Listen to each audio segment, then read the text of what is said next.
A teenager I know very well is heading south to the beaches for spring break this week, equipped with a toothbrush, clothes, condoms, and something new, a Narcan inhaler.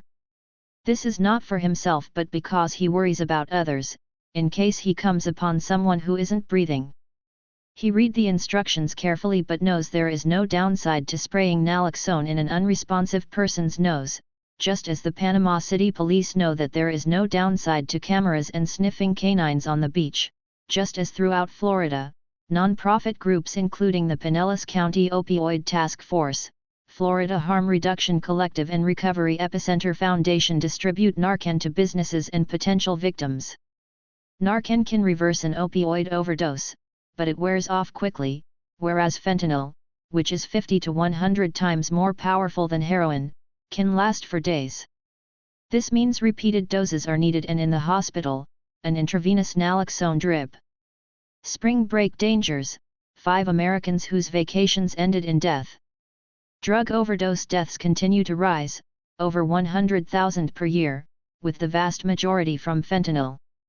Narcan is available in many places including pharmacy chains over the counter, but we need increased awareness and distribution.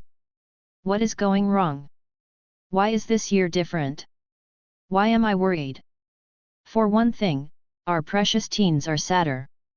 In fact, a recent survey from the Centers for Disease Control and Prevention, CDC, revealed that almost 60% of teen girls have reported an episode of profound sadness over the past year.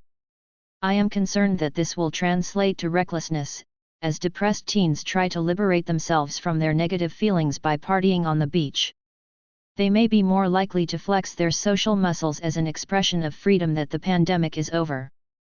The problem is the risks, especially with the drug cartels flooding our country with synthetic opioids, advertising on social media, paying people to bring their product across the border, and advertising at high schools and colleges to lure students to come down to the border for a small fee to pick the drugs up and distribute them. The numbers are staggering. The Drug Enforcement Administration, DEA, confiscated close to 400 million potentially lethal fentanyl pills, 2 milligrams or more, last year alone. But there are many times that amount that escaped DEA detection. And the fentanyl is often disguised in a fake Xanax or Adderall or oxycodone pills so that the teen doesn't know what they are getting, and before they know it, they are subject to the strong effects of fentanyl. Spring breakers relax in Panama City Beach, Florida, on March 26, 2022. Spring break has been around in the U.S. since the 1930s, but it is not what it used to be, not with the State Department issuing a travel advisory to 6 Mexican states. This continued warning has to do with drugs as well as kidnappings and killings. Unfortunately, the problem is not limited to Mexico alone. It stretches across our southern coastlines, to where our teens are gathering.